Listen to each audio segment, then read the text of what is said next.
Maintenant, ce que vous voyez là, ok? Ce que vous voyez là, dans cette épée, il y a la présence de l'étoile, qu'on appelle l'étoile de David. Je vais y arriver sur ce point. Alors, pourquoi les pasteurs utilisent l'épée au-delà de la croix? Remarquez, tous ces pasteurs-là, ils ont aussi des bagues. Donc, si vous permettrez, Papa Lendel, on va vraiment revenir sur une grosse bague. Hein? Voilà, on va expliquer pourquoi ça. Alors, et pourquoi il y a aussi le symbolisme de la croix. Ils portent toujours, ils cachent ça. Alors, toujours, on les appelle les évêques. Parce que vous avez posé aussi la question. La présence du drapeau d'Israël dans nos différentes assemblées. Regardez très bien, mes chers frères et sœurs, en Adam et en Yehoshua. Le fait que vous voyez un pasteur avec l'épée, ça c'est l'épée de Salomon. Ça peut être l'épée de Salomon, l'épée de David, l'épée de Moïse et l'épée de Gédéon. Quel est le rôle de cette épée? Ceux qui sont dans la Kabbale n'en perdent pas avec le Saint-Esprit. Mais ils peuvent bien prêcher la parole, c'est-à-dire prêcher le Nouveau Testament, interpréter aussi l'Ancien Testament. Ils font ce qu'on appelle la paracha. C'est-à-dire la paracha, c'est le titre de la Torah, les titres. Donc un kabbaliste est mieux aussi de t'expliquer 1 Corinthiens, 2 Corinthiens et tout, surtout beaucoup plus le messianiste. Parce qu'au sein des kabbalistes, il y a les talmudiques, les gens qui ne croient pas au Nouveau Testament, et ils croient seulement à la Torah et à la tradition juive. C'est-à-dire il y a deux traditions, il y a la tradition orale et la tradition écrite. La tradition orale, c'est ce qu'on appelle la Kabbalah, et la tradition écrite, c'est ce qu'on appelle les Ha-Torah, les Ha-Nevi'im, les Ha-Ketuvim. Et ils croient à cela. Mais il y a des messianistes que vous voyez, que beaucoup de pasteurs sont initiés aujourd'hui, si base des messages vulgarisés par les messianistes. Les messianistes, ce sont des kabbalistes qui croient à la tradition orale, parce que Kabbalah veut dire transmission, connaissance, recevoir. Vous voyez? Maintenant, il y a des messianistes qui croient à la Kabbale comme les traditions. Ils croient aussi à HaTorah, c'est-à-dire l'Ancien Testament, et ils croient à l'Évangile. Ok?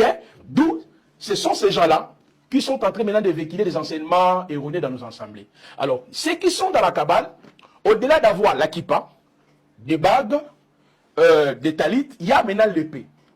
Alors, quel est le rôle de cette épée? Que ce soit l'épée de David, l'épée de Gédéon, l'épée de Moïse, l'épée de Salomon. Le rôle, c'est quoi?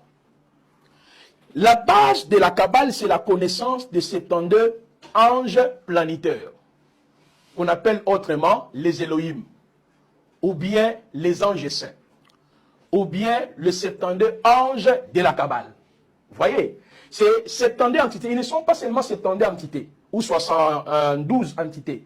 Ils sont au-delà des 72. Les 72 là, ce sont justement un groupement des anges plus élevés. Mais au sein de ces groupements-là, il y a des anges de vertu, de trône, de puissance et tout, sont gérés par encore des anges. Il y a des chérubins, des séraphins, ils sont plusieurs. En réalité, ce sont les démons.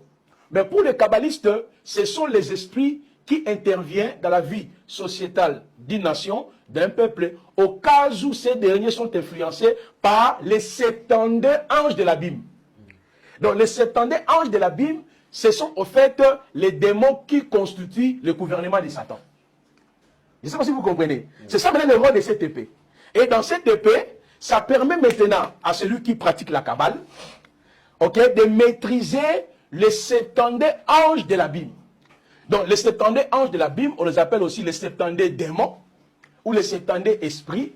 Pour eux, ce sont eux qui gèrent maintenant le monde. Et ces 72 anges-là opèrent à travers les 4 éléments, à travers l'eau, à travers le feu, à travers la terre et à travers l'air. Et quel est l'objectif de ces démons-là?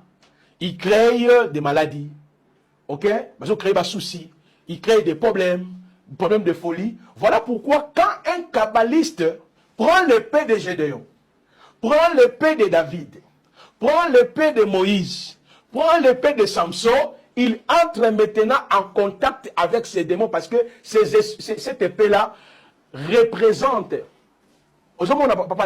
et puis ça qu'on représente maintenant le 72 anges saints. Donc l'objectif c'est maintenant d'entrer dans le combat spirituel avec ces 72 anges de l'abîme qui constituent quoi? Le gouvernement de Satan. Et c'est alors il y en a même qui utilisent les talits. Or dans les talits, il y a aussi 4 franges. Si vous vous rappelez très bien ce que nous avons vu ici.